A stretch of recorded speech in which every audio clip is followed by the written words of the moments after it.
주님께서 계셔서 이제 내가 주님을 위하여 죽는 것도 나에게는 유익이며 이제 내가 주를 위하여 죽는 것도 기쁨입니다. 주님을 사랑합니다.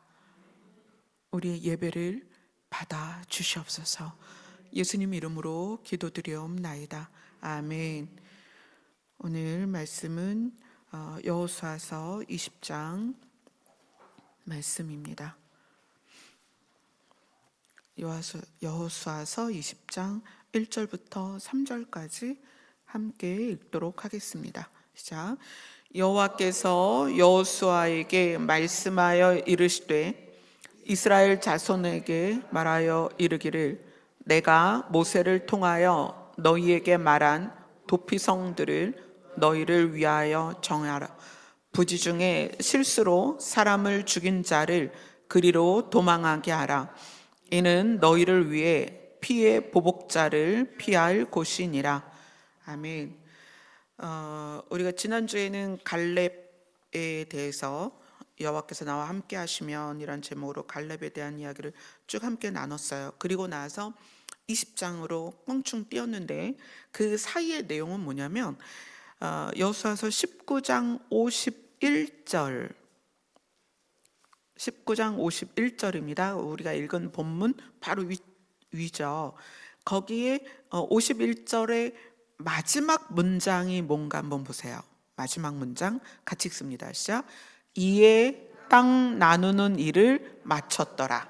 네, 여호수아와 함께 요단을 건너서 하나님께서 이스라엘에게 약속했던 땅을 점령하고 그 다음에 지파대로 다 나누어요. 12지파가 나눠야 되니까. 또 거기에는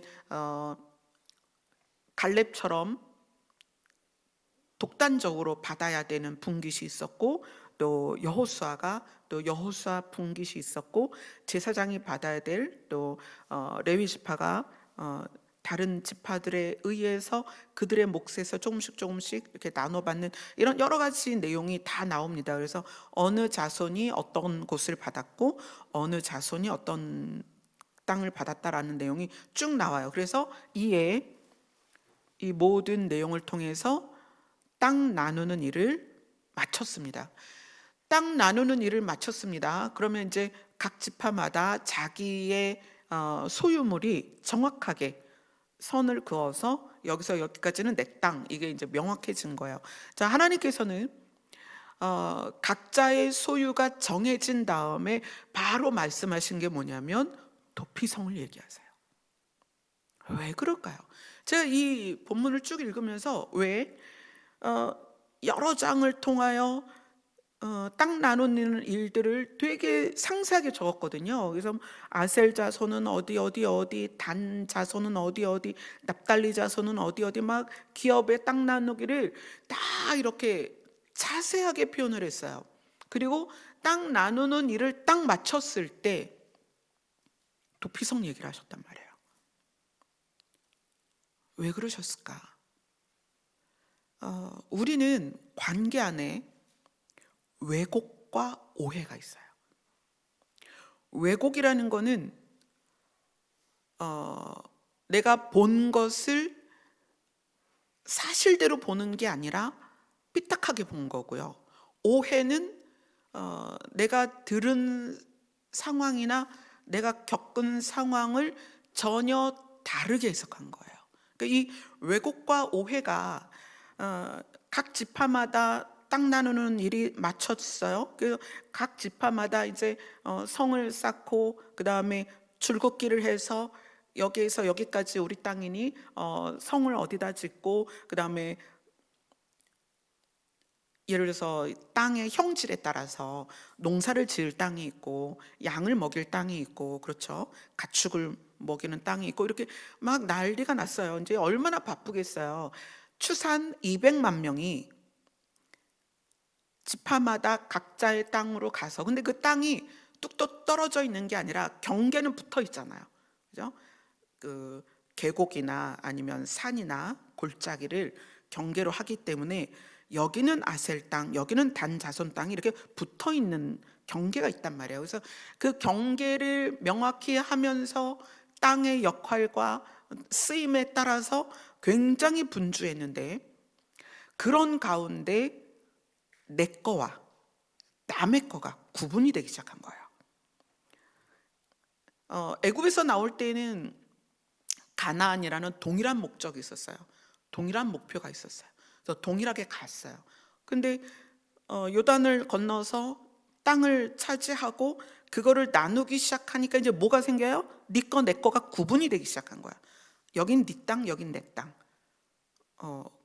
그 우물을 두고 보면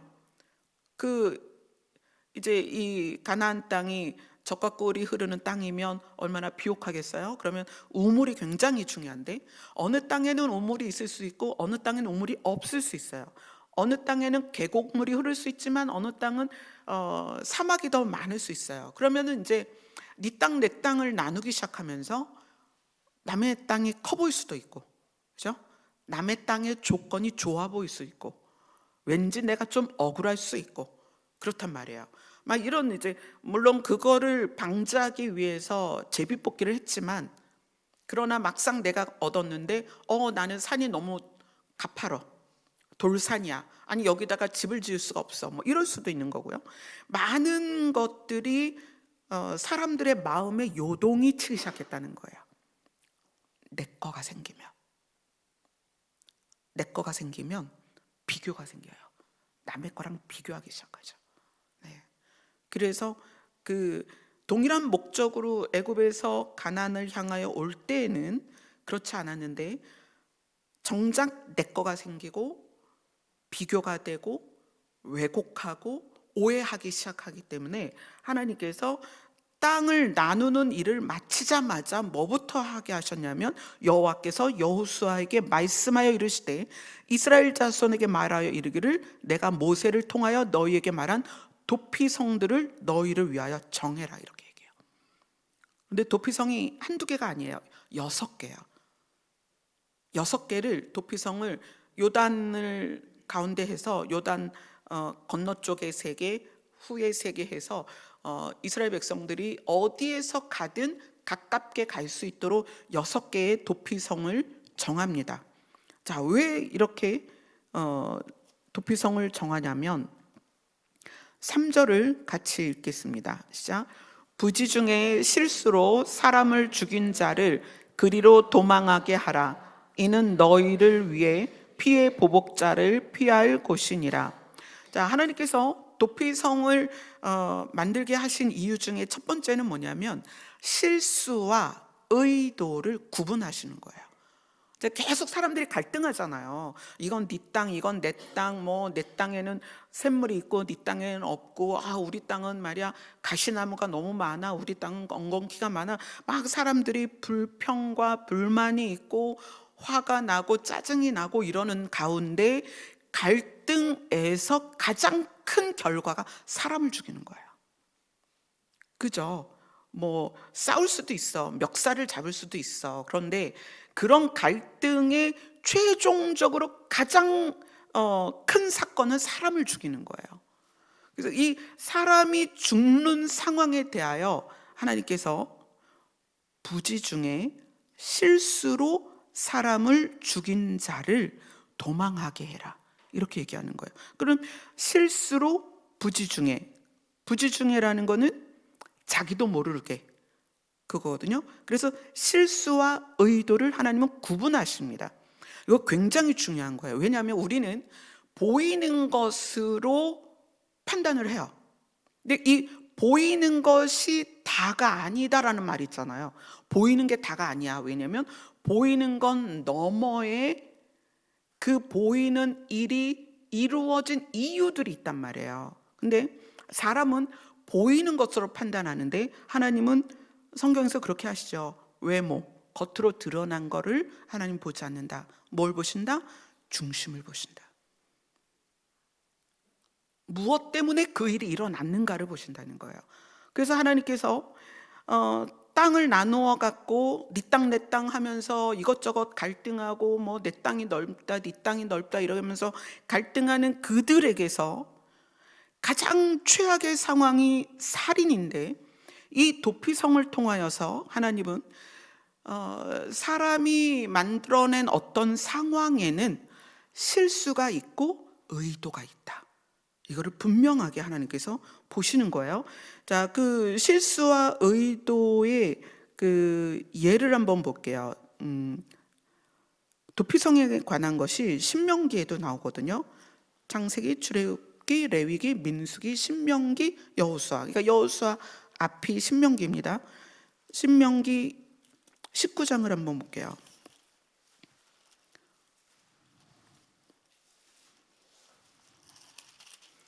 19장, 여기 19장도 이제 도피성에 대한 이야기거든요. 아까 우리가 여호수아에서 본 것처럼 하나님이 미리 모세에게 말씀하셨어요. 자, 19장 4절과 5절을 읽겠습니다. 시작. 살인자가 그리로 도피하여 살 만한 경우는 이러하니 곧 누구든지 본래 원한이 없이 부지 중에 그의 이웃을 죽인 일, 가령 사람이 그 이웃과 함께 벌목하러 삼림에 들어가서 손에 도끼를 들고 벌목하려고 찍을 때에 도끼가 자루에서 빠져 그의 이웃을 맞춰 그를 죽게 함과 같은 것이라. 이런 사람은 그 성읍 중 하나로 도피하여 생명을 보존할 것이니라. 자, 아주 이 신명기 19장이 너무 적절한 예를 들어주신 거예요. 그러니까 실수냐 의도냐. 근데 여기에서는 이제 실수를 설명한 거죠. 실수. 가령 어떤 사람이 이제 여러 사람이 나무를 벌목하러 갔는데 손에 이제 다들 도끼를 들고 나무를 찍어요. 근데 이 도끼라는 거는 나무를 찍는 쇠 부분이 있고 그 쇠를 손으로 잡을 수 있는 손잡이가 있잖아요. 근데 이 손잡이는 나무고 도끼는 쇠기 때문에 이 무게 차이와 질량 차이가 있단 말이에요. 그래서 휘두르는데 도끼가 빠질 수 있다는 거야. 근데 이 도끼가 휙 날아가 갖고 옆 사람의 머리를 쳤다든지 심장을 쳐서 그 사람이 죽었다면 그럼 그 사람은 의도가 없었다는 거다. 실수다. 그러나 이 율법에 피는 피로 갚아라 이런 게 있기 때문에 이 사람은 이제 살인자가 된 거예요. 그리고 죽은 사람 입장에서 그의 가족들에게는 졸지에 자기 가족이 죽은 거잖아요. 그래서 피의 보복이다 이렇게 표현하거든요. 피의 보복을 당할 수 있기 때문에 실수로 사람을 죽인 사람을 도피하게 해서 생명을 보존하게 해라 이렇게 나오죠. 자, 민수기로 갑니다. 신명기 앞에 민수기 35장입니다.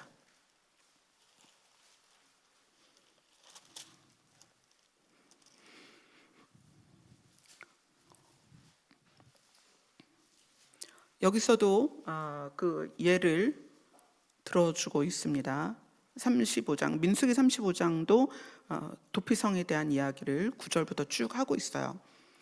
22절, 23절 같이 읽습니다. 시작. 악의가 없이 우연히 사람을 밀치거나 기회를 엿봄이 없이 무엇을 던지거나 보지 못하고 사람을 죽일 만한 돌을 던져서 죽였을 때에 이는 악의도 없고 해하려 한 것도 아닌즉.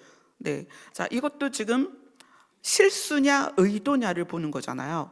근데 어떻게 이제 길을 가다가 어깨가 서로 마주쳤는데 어깨를 마주쳤는데 힘센 사람이 있고 약한 사람이 있죠. 그러니까 약한 사람이 어깨가 부닥칠 때 넘어졌는데 하필 그 옆에 돌이 있어서 돌에 머리를 맞아서 죽었다. 이러면 이건 실수잖아요. 그죠? 의도는 없었어요. 그리고 엿봄이 없이 무엇을 던지거나 이건 굉장히 중요한 얘기예요. 엿본다는 것은 의도가 있는 거예요. 상황, 기회를 엿보는 거죠. 그래서 내가 생각한 사람이 지나갈 때 엿보고 있다가 그 사람에게 던졌어. 그럼 그 사람이 죽을 수 있는 거잖아요. 그러니까 엿봄이 없이 무엇을 던졌다는 건 아무 생각 없이 휙 던졌는데 그거 맞고 누가 죽은 거야. 그러니까 이거는 실수다. 그죠?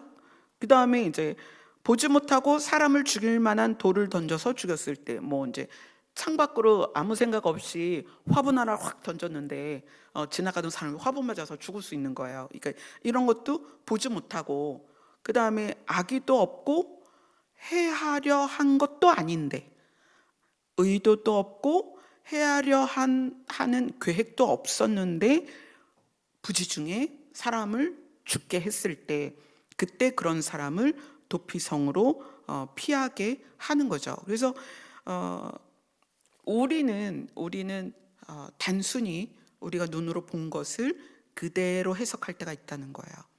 그러나 하나님은 실수냐, 의도냐, 엿본 거냐, 악의가 있냐, 없냐, 이러한 것들을 살피신다. 그래서 우리는 아무리 철갑을 두르고 가린다 해도 하나님은 우리의 안을 다 보고 계시다는 거예요. 예. 그래서 이 왜곡과 오해라는 거는 내 문제예요. 여러분, 왜곡과 오해는 내 문제입니다. 상대 문제가 아니에요. 그래서 내가 시선과 시각, 이게 굉장히 중요해요. 바른 시각, 바른 시선, 이걸 가져야 된다는 거예요. 자, 실수와 의도를 하나님이 도피성을 통해서 구분하신다는 것, 이거를 여러분 기억하셔야 됩니다. 그 다음에 우리 여호수아서로 갑니다. 본문으로 가면 여호수아서 20장 9절에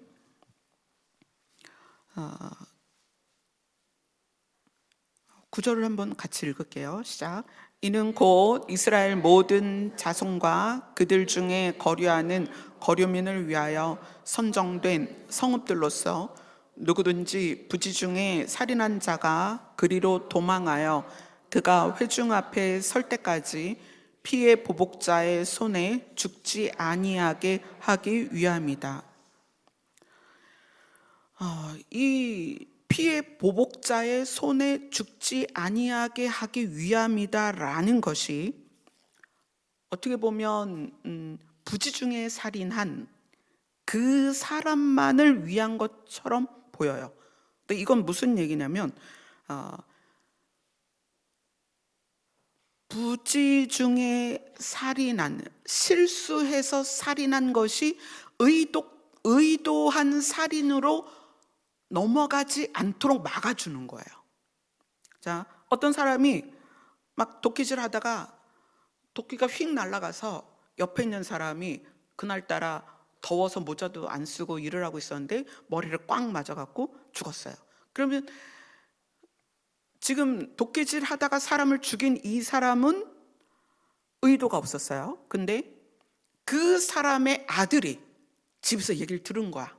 너희 아버지가 김 씨가 도끼질 하다가 그 도끼가 날라와서 네 아버지가 죽었어. 벌목하다가. 그 죽은 사람의 아들이 김 씨에 대하여 원한을 품는다는 거예요. 원한을 품고 어떻게 하는 거예요? 김 씨를 죽이러 오는 거죠.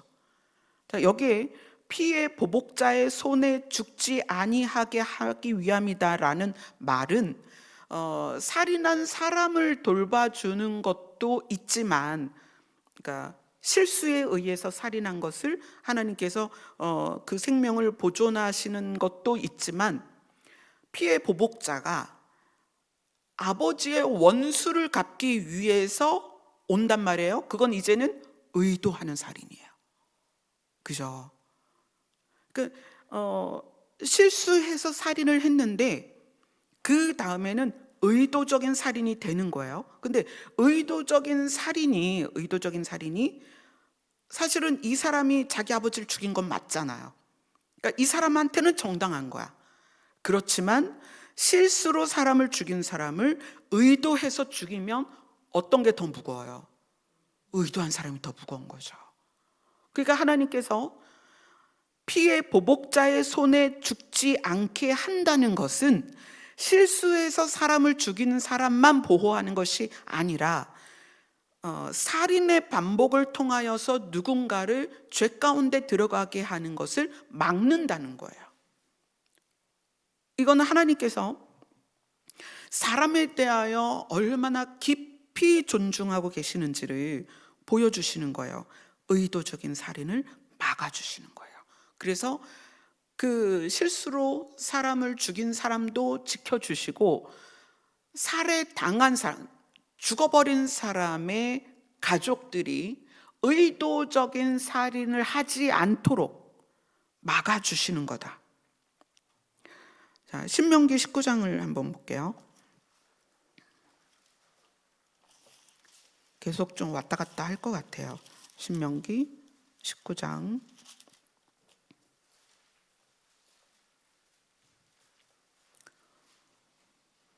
6절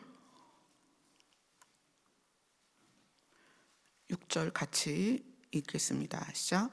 그 사람이 그에게 본래 원한이 없은 죽이기에 합당하지 아니하나 두렵건대 그 피를 보복하는 자의 마음이 복수심에 불타서 살인자를 뒤쫓는데 그 가는 길이 멀면 그를 따라잡아 죽일까 하노라.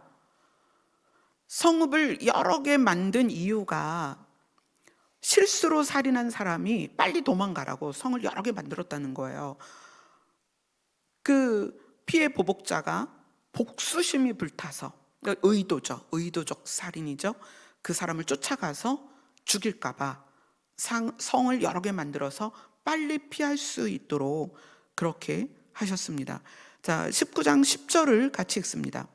시작. 내 하나님 여호와께서 내게 기업으로 주시는 땅에서 무죄한 피를 흘리지 말라. 이같이 하면 그의 피가 내게로 돌아가지 아니하리라.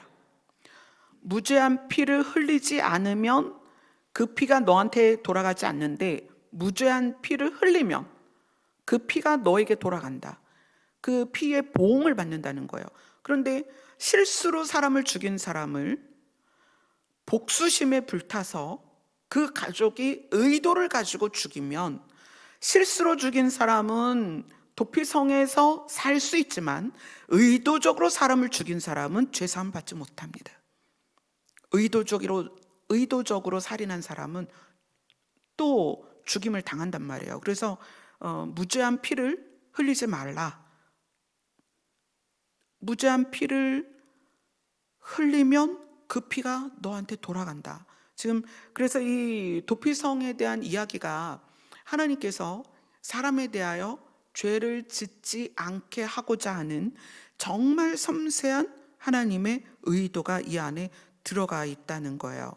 자, 우리가 다시 본문으로 돌아가면 여호수아서 20장에 이런 이야기가 나옵니다. 20장 9절에 보면, 이는 이렇게 6개의 성을 도피성으로 만드는 이유는 이스라엘 모든 자손과 그들 중에 거류하는 거류민을 위하여 선정했다. 이렇게 얘기해요. 그 얘기는 이 도피성은 모두의 피난처입니다. 여기에서 이제 그들 중에 거류하는 거류민이라는 것은 이스라엘 사람이 아니라 이방인을 말하는 거예요. 그러니까 이방인들에게까지도 하나님께서는 생명을 지킬 수 있는 안전한 곳을 만들어 주시는 거죠. 자, 도피성의 절차를 보면, 이제 도피성에 누군가가 들어갔을 때 여호수아 20장 6절을 같이 읽겠습니다. 시작. 그 살인자는 회중 앞에 서서 재판을 받기까지 또는 그 당시 대제사장이 죽기까지 그 성읍에 거주하다가 그 후에 그 살인자는 그 성읍 곧 자기가 도망하여 나온 자기 성읍 자기 집으로 돌아갈지니라 하라 하시니라. 자, 도피성으로 간 살인자가 있습니다. 자, 의도적인 살인이 아니라 실수였어요. 도끼가 날아가서 사람이 죽었어요. 자, 실수로 사람을 죽이고 도피성에 갔습니다. 그럼 이제 절차가 있는 거예요. 이제 처음에 그 성으로 가면 이제 성 입구에서 문에 서서 그 성의 장로들에게 자기의 이야기를 해요. 그리고 장로들은 그 사람을 데려다가 성의 어떤 거주할 곳을 내어줍니다.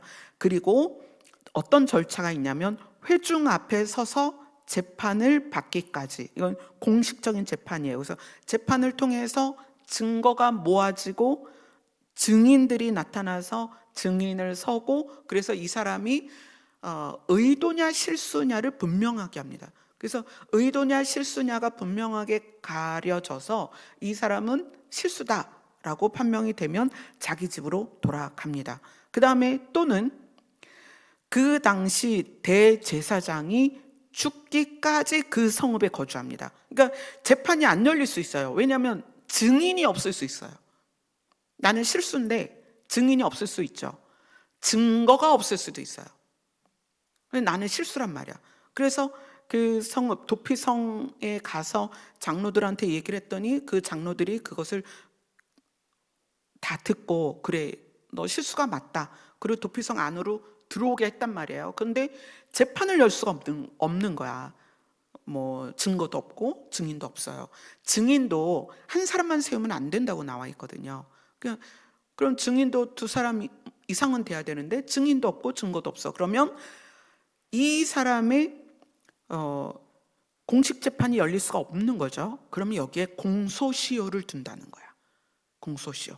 그러니까 어떤 무슨 죄에 대해서는 뭐 10년이 지나면 죄를 물을 수 없다, 뭐 이런 거 있잖아요. 그 공소시효를 언제까지 했냐면 그 당시 이 사람이 도피성에 들어갔을 때 그 당시 대제사장이 누구냐? 그 대제사장이 죽으면 공소시효가 끝나는 거예요. 그러니까 나는 재판을 통해서는 나를 증명할 수 없지만 나는 살인이 우발적인 그러니까 계획적인 이게 아니라 정말 실수였습니다. 실수였고 그것이 장로들에게 받아들여져서 도피성에 들어왔습니다. 그런데 증거도 없고 증인도 없습니다. 이러면 대제사장이 죽을 때까지 그 성에서 안 나오는 거예요. 근데 대제사장이 뭐 예를 들어서 한 20년 후에 죽었어요. 그러면 공소시효가 끝나는 거예요. 그럼 그때서 자기 집으로 돌아갑니다. 그럼 그때는 누구도, 물론 이제 그 사람의 실수로 누군가는 죽었고 가족들은 원한을 품을 수는 있어요. 그러나 대제사장이 죽었다라는 소식을 들으면 이제 그 사건에 대해서는 어떤 것도 이 사람에게 해를 끼쳐선 안 돼요. 공소시효가 끝났기 때문에. 이렇게 하나님께서 아주 조밀하게 법을 만들어 놓으셨습니다. 왜냐하면 하나님은 의도와 실수를 명확하게 구분하시는 분이에요. 그러니까 도피성이라는 주제를 가지고 여러분 한번 고민을 해보세요. 내가 내 삶에 있어서 사람과의 관계나 어떤 상황을 대하는 데 있어서 의도가 있는가, 의도가 없는가, 되게 중요한 부분이죠. 이 도피성의 쭉 내용을 보면 정말 하나님은 사람의 생명에 대해서 놀랍도록 존중하신다. 단 한 건의 억울한 사람이 생기지 않도록 이렇게 하나님은 섬세하게 사람에 대하여 대처를 하세요. 우리는 사실 굉장히 함부로 대처하잖아요. 누가 그랬어, 누가 그랬지, 뭐 이런 것이 너무 쉽게 우리 마음을 흔들기도 하고 그것에 의해서 우리가 말하고 행동하기도 하는데, 하나님은 신이신데도 사람에 대해서 정말 신중하시다. 그것은 우리에 대한 존중이 하나님 앞에, 하나님 안에 있다는 거예요. 왜 그럴까요? 우리가 하나님의 자녀이기도 하고, 그죠? 그러니까 자기 자식에 대해서는 그렇잖아요. 내 자식이 의도적으로 한 행동이냐 실수냐라는 걸 부모 입장에서는 중요하게 봐야 하고 또 그렇게 대해야 되는 거거든요. 그러니까 하나님 입장에서 또한 그렇고, 그 다음에 우리가 하나님의 형상으로 지음 받았기 때문에 하나님이 우리를 대하시는 태도 자체가 우리를 굉장히 존중하신다. 민수기 35장으로 갑니다.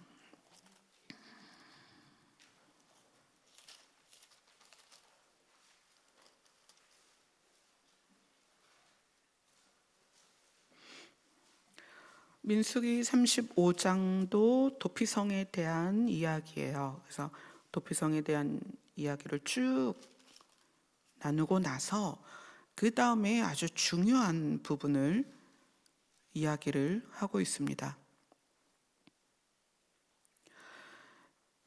30절에서 32절까지 민수기 35장 30절에서 32절까지 같이 읽습니다. 시작. 사람을 죽인 모든 자, 곧 살인한 자는 증인들의 말을 따라서 죽일 것이나 한 증인의 증거만 따라서 죽이지 말 것이요. 고의로 살인죄를 범한 살인자는 생명의 속전을 받지 말고 반드시 죽일 것이며, 또 도피성에 피한 자는 대제사장이 죽기 전에는 속전을 받고 그의 땅으로 돌아가 거주하게 하지 말 것이니라. 자, 이건 무슨 얘기냐면 30절은 한 증인의 증거를 따라서 죽이지 마라. 이건 증거가 여러 개가 있어야 되는 거예요. 하나 갖고는 안 된다. 증인 한 사람으로는 충분하지 않다. 그러니까 증인이 한 사람 이상이어야 하고, 그 사람이 가져온 증거, 그것이 하나 이상이에요. 2개 이상은 돼야 된다는 거예요. 그래서 사람을 평가하는 데 있어서 단순한 것으로 죄를 정해서는 안 된다는 거고요. 그리고 31절은 고의로 살인죄를 범한 살인자는 생명의 속전을 받지 말고 반드시 죽일 것이며, 이건 뭐냐면 의도적으로 타인을 죽인 그 살인죄를 돈으로 계산하지 말라는 거예요. 돈으로. 생명은 돈으로 살 수 없습니다. 근데 고의로 죽였대. 이거를 돈으로 합의하지 말라는 거예요. 생명은 생명으로, 피는 피로. 이건 굉장히 중요한 내용이에요. 너 남 죽였으니 너도 죽어봐, 그 개념이 아니고요. 사람은 간사해서 고의로 살인을 해놓고 내가 돈 얼마로 합의를 하려고 했다는 거예요. 그런데 그 상대도 정말 귀하고 사랑하는 가족인데 가족이 죽었어요. 근데 그것을 돈으로 계산할 수 있는 우리의 너무 야비한 마음이 있다는 거예요. 그래서 그걸 아예 차단을 하신 거예요, 하나님이. 고의로 살인죄를 범한 살인자는 생명의 속전을 받지 말라. 돈으로 자기 죄를 사하려는 의도를 받아들이지 말라는 거예요. 뭐죠? 생명이 천하보다 귀합니다.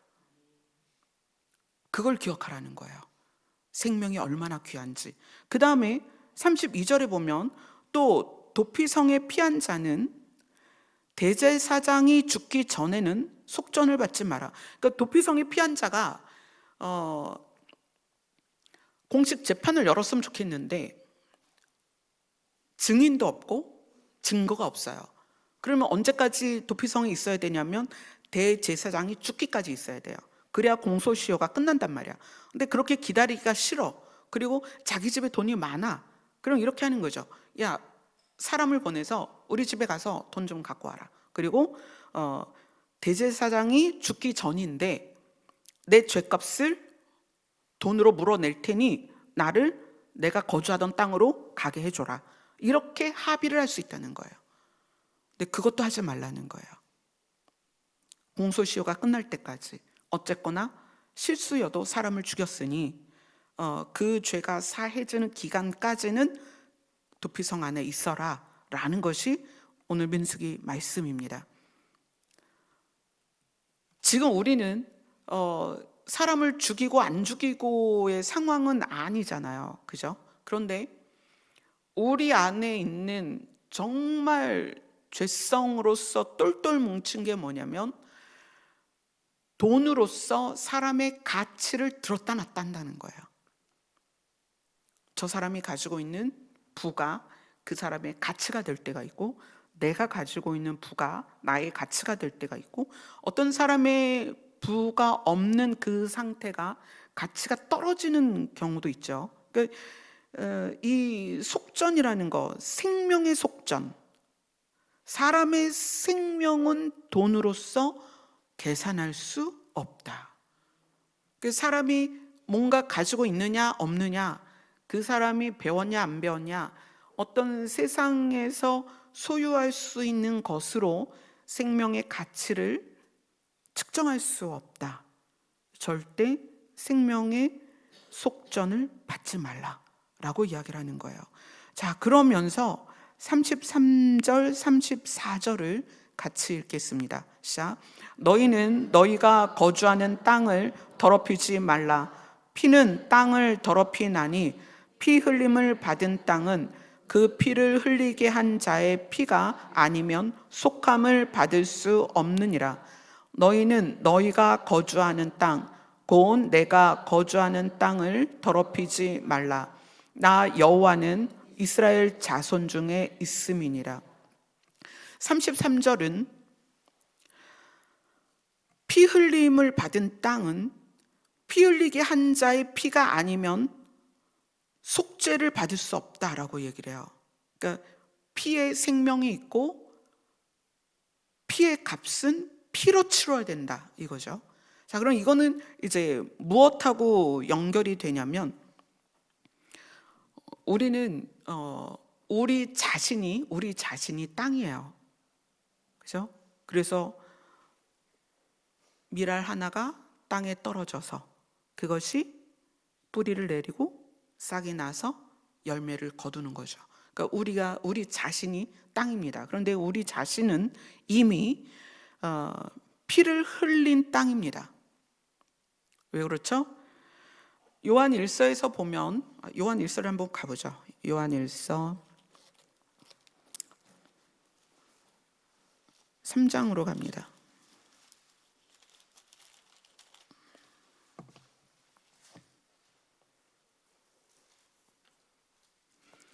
요한일서 3장 15절.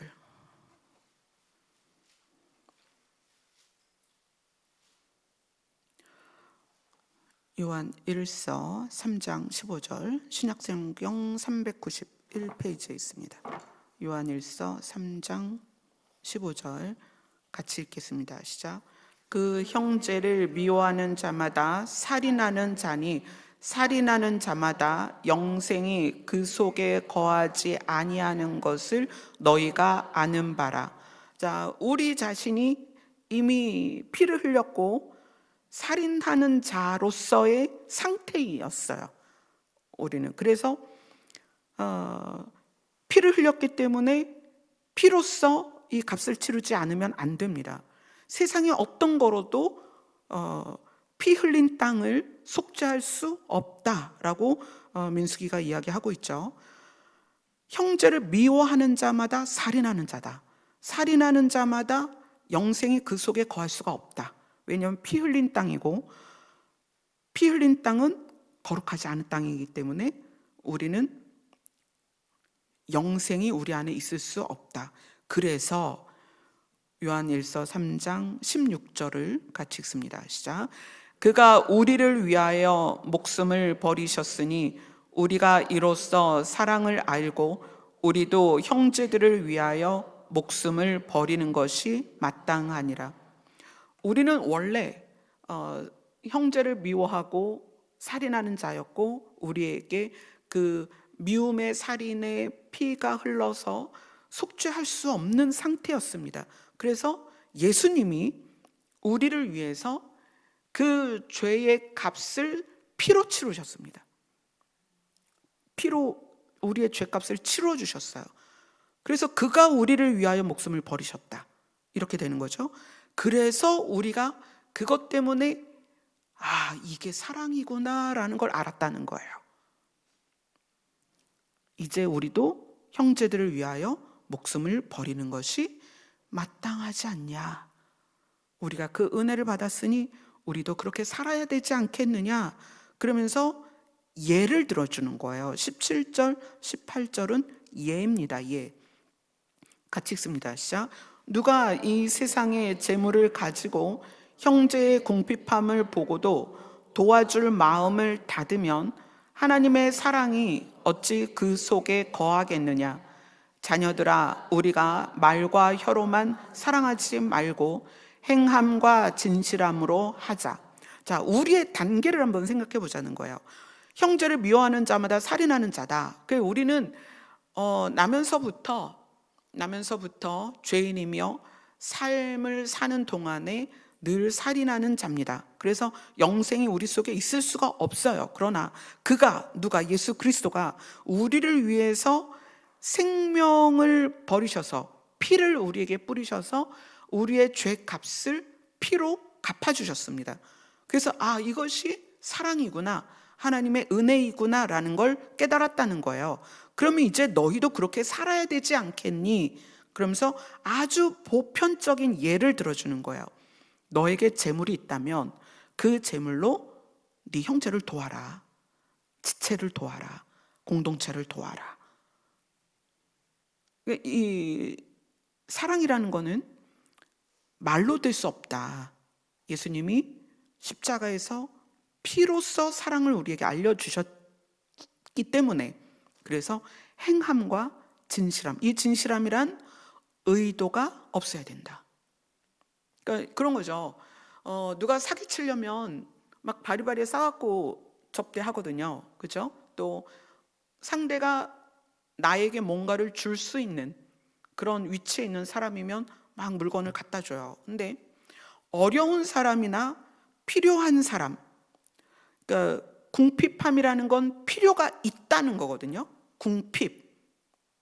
어떤 사람에게 무엇의 필요가 있어요. 근데 나는 그 필요를 채울 수 있는 게 있어. 근데 그 필요를 안 채워준단 말이에요. 근데 만약에 내가 그를 찾아가서 그의 궁핍을 보고 그 필요를 내가 채워주는 이 채움과 어떤 사람에게 내가 무엇을 줌으로 해서 그 사람에게 어떤 이익을 얻는 거는 굉장히 다르다는 거예요. 궁핍을 채워주는 건 사랑이고 내가 이익을 받을 수 있는 사람에게 주는 건 뇌물입니다. 전혀 다른 거예요. 예를 들어서 이쪽에게 금 한 돈을 준다면 이 사람에게는 금을 팔아서 식사를 해결할 수 있고 금을 팔아서 자녀의 병원비를 쓰겠지만 이 사람은 그 금이 어떤 대가냐면 내가 원하는 무엇인가를 줄 수 있는 대가이거든요. 그러니까 이건 뇌물인 거죠. 그러니까 같은 금이어도 하나는 궁핍을 채워주는 게 되고 어떤 건 뇌물이 된단 말이에요. 그래서 하나님께서 예수 그리스도가 목숨을 버림으로 예수님에게 무슨 이익이 있느냐는 거야. 우리가 예수님께 뭘 드릴 수 있어요? 아무것도 할 게 없어요. 그분이 이 세상 주인이십니다. 만물의 주인이세요. 온 우주 만물이 그분의 명령에 움직입니다. 그분에게 우리가 뭘 드릴 게 있어요? 그러니까 그분이 우리에게 생명을 주신 건 우리의 영생의 궁핍을 채워주신 거예요. 그럼 너희도 그렇게 살아라는 거야. 타인에 대하여. 우리가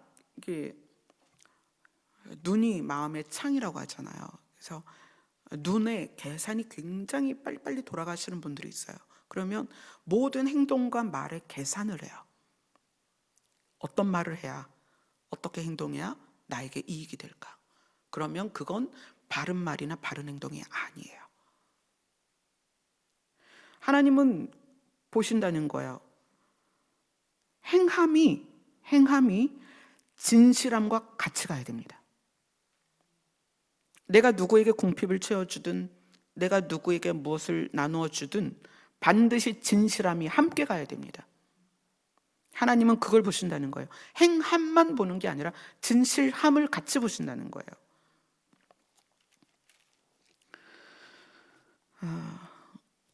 아까 읽었던 민수기 35장으로 다시 갑니다. 민수기 35장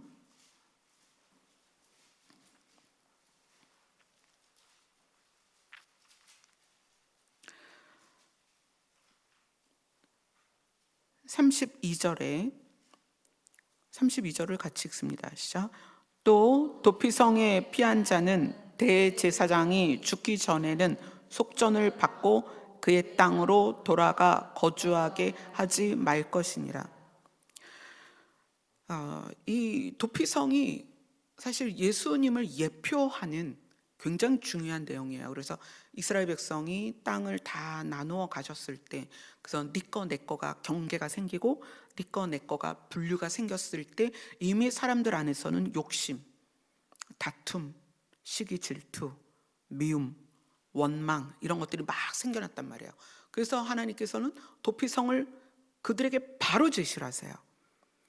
우리는 우리의 죄성이 예수 그리스도가 아니면 죄성을 이길 수가 없어요. 그러니까 예수님께서는 그러한 죄성을 가진 우리에게 자기의 피로써 우리의 죄의 값을 치루어 주셨습니다. 그리고 여기에 보니까 대제사장이 죽기 전에는 공소시효가 안 끝나요. 대제사장이 죽어야 공소시효가 끝나는 거예요. 예수님이 누구세요? 대제사장이잖아요. 그분이 죽으심으로 우리의 죄의 공소시효가 끝나는 거예요. 그래서 도피성은 예수 그리스도를 예표하는 것입니다. 근데 34절을 민수기 35장 34절을 같이 읽겠습니다. 시작. 너희는 너희가 거주하는 땅 곧 내가 거주하는 땅을 더럽히지 말라. 나 여호와는 이스라엘 자손 중에 있음이니라. 자, 이 34절이 성경 전체의 내용의 기반이 돼요. 기반. 뭐냐? 너 있는 곳에 내가 있다. 너가 거주하는 땅이 곧 내가 거주하는 땅이다. 그 예수님이 말씀하시잖아요. 네가 성전인 걸 모르겠니? 네 안에 내가 있다. 동일한 장소, 이 동시성을 얘기하는 거예요. 동일한 장소에 동일한 시간에 하나님이 함께 있다는 것을 지금 35장 마지막 절에 이야기하는 거예요. 내가 다 보고 있다. 내가 다 알고 있다. 내가 너와 함께하고 있다. 너에게 억울한 일이 있으면 내가 그것을 풀어줄 것이요. 너에게 만약에 진짜 잘못이 있다면 그걸 내가 헤아릴 것이다. 너희가 거주하는 땅이 곧 내가 거주하는 땅이고 내가 너와 함께 있다. 이 민수기 35장 34절은요. 결국 하나님이 목표하시는 게 동시성이거든요. 같은 곳에, 같은 영역에, 같은 차원에 같이 있고 싶다. 이게 하나님의 소원이에요. 그게 이 34절에 그대로 나옵니다. 민수기를 시작해서 쭉 성경의 시간이 흘렀습니다. 지금 우리는 2026년 3월 첫 번째 금요일인가요, 오늘이? 네, 금요일 예배를 우리가 드리고 있어요. 하나님의 현재성은 언제나입니다. 언제나 우리와 함께입니다. 여러분 이거 기억하셔야 돼요. 그래서 이 도피성이 실수냐 의도냐를 구분하시는데, 그래서 우리는 우리 안에 내가 어떤 의도가 있느냐를 봐야 된다는 거예요. 말도 행동도 관계도 어떤 삶의 어떤 선택이나 또 상황을 정하는 이런 모든 것들에 어떤 의도가 있느냐. 여러분 하나님께서 말씀하시잖아요. 너 있는 곳에 내가 있어. 내가 너와 함께 있어. 이렇게 지금 얘기하시는 거예요. 이것은 에덴에서부터 새하늘과 새 땅에 이르기까지 한 번도 취소되지 않았던 내용이에요. 내가 너와 함께 있다. 여러분은 이것이 때로는 기쁨이 될 수 있어요. 왜냐하면 함께 계신 주님이 우리를 위로하시니까. 그러나 만약에 우리가 의도가 채워지고 있다면 함께 계신 하나님이 다림줄로 우리를 달아보시는 시간이 될 거예요. 그 영적인 각성이라는 거는 뭔가 환상을 보고 음성을 듣고 그런 게 아니에요. 하나님이 나와 함께 계시다는 것을 깨닫는 거예요. 그 영적인 각성이에요. 하나님이 나와 함께 계시다. 이것이 영적인 각성이 강해지면 강해질수록 우리 안에서는 의도가 사라집니다. 어떻게 돼요? 행함과 진실함이 생기는 거예요. 우린 그렇게 성장해 갑니다. 아직 우리 안에 의도가 많고, 아직 또 실수도 많을 수 있죠. 그리고 아직 동시성에 대한 각성이 적을 수 있어요. 그러니까 앞에서 이렇게 얘기하고 뒤돌아서 다르게 얘기하고, 분명히 어떤 상황을 바르게 보고 바르게 전해야 되는데 왜곡하고 오해할 수 있어요. 그러나 우리가 하나님이 나와 함께 계시다는 각성을 날마다 내 안에서 키워서 우리의 행함이 무엇과 함께? 진실함과 함께 그렇게 가야 된다는 거예요. 그분이 우리를 위해서 죽으셨기 때문에 우리도 우리의 삶이 누군가를 위해서 죽을 수 있어야 된다. 그러나 그렇게 되기까지 시간이 필요한 거죠. 근데 그 시간을 오늘 민수기 35장 34절에서 말씀하시는 거예요. 내가 너와 함께 있다. 내가 너를 도울 것이야. 내가 너를 바르게 인도할 것이고 내가 너와 함께 할 거야. 그래서 결국 그 동시성이 하나님의 형상대로 지음받은 우리가 하나님의 형상을 회복하는, 그래서 나와 하나님이 동시에 오버랩이 됐을 때 같아 보이는, 이것이 영적인 상태라는 거죠. 놀라운. 우리가 그렇게 이 땅을 사는 동안에 그렇게 가야 됩니다. 도피성은 하나님께서 얼마나 우리의 삶에 개입하셔서 우리를 죄를 짓지 않고 하나님께서 우리에게 주시는 은혜를 기쁨으로 받아서 이 땅 안에서 죄 짓지 않고 살기를 원하시는지, 생명을 잃지 않기를 하나님이 얼마나 간절히 원하시는지. 그래서 땅 나누기 딱 끝나자마자 도피성부터 만드시잖아요. 하나님은 우리를 아시는 거거든요. 우리가 얼마나 야비하고 욕심이 많고 탐심이 많고 우리가 얼마나 왜곡되어 있고 우리가 얼마나 상황에 대해서 오해를 잘하는 존재인지를 아신단 말이에요. 이제 여러분 각자가 각자의 삶을 살지만 우리는 동일한 목표를 향해 가고 있습니다. 동일한 목표를 향해 가는 이 여정에서 도피성이신 예수 그리스도에게 받은 은혜가 여러분 한 사람 한 사람을 통해서 삶에 흘러갔으면 좋겠어요. 그래서 여러분이 또 누군가의 도피성이 되어줄 수 있다면, 그죠? 나 자신이 누구의 도피성이 되어줄 수 있다면 그런 마음으로 우리가 삶을 살았으면 좋겠습니다. 아멘. 우리 같이 찬양하겠습니다.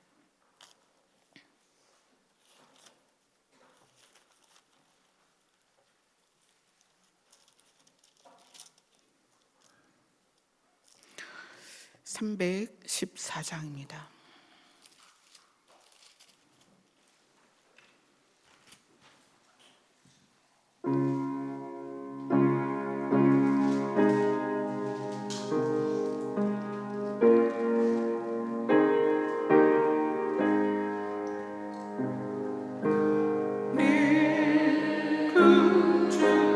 예수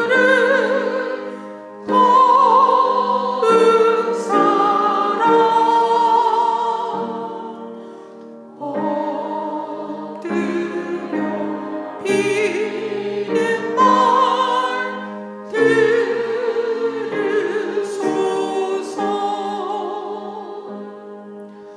내 진정 소원이 내 구주 예수를 더욱 사랑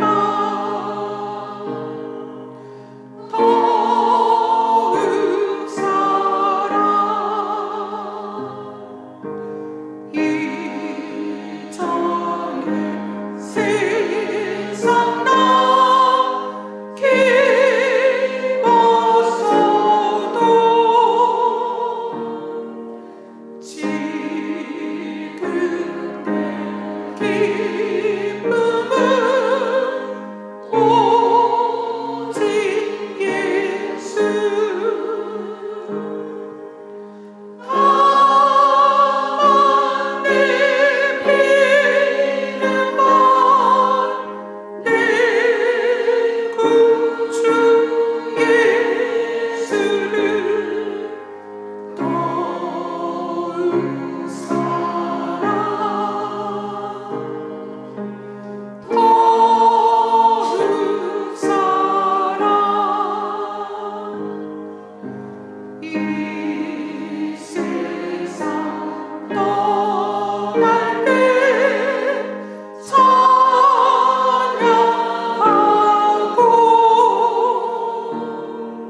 숨질 때 하는 말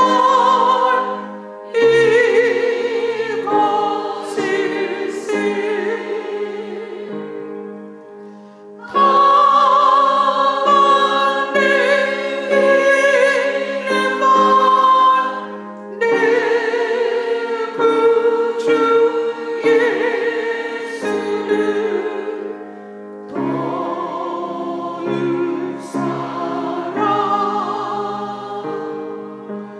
더욱 사랑.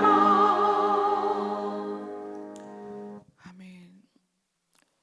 우리가 일상에서 한 2시간 정도 하나님께 집중할 수 있는 기회가 별로 없어요. 그래서 우리 교회가 매일 밤 2시간 기도를 하고, 그리고 또 금요일 날 이렇게 2시간 기도를 하는데, 여러분들이 기도의 내용을 고민할 게 아니라 그냥 동시성, 주님이 나와 함께 하신다, 나와 함께 계신다, 내 안에 계신다, 이것이 그냥 기쁨이 되는 시간이었으면 좋겠어요. 기도라는 거는 그분과 같이 있는 거를 각성하는 거예요. 그리고 일치시키는 거예요. 그래서 여러분들에게 주어지는 기도 시간이 주님을 누리는 시간이었으면 좋겠습니다. 아멘. 기도하겠습니다.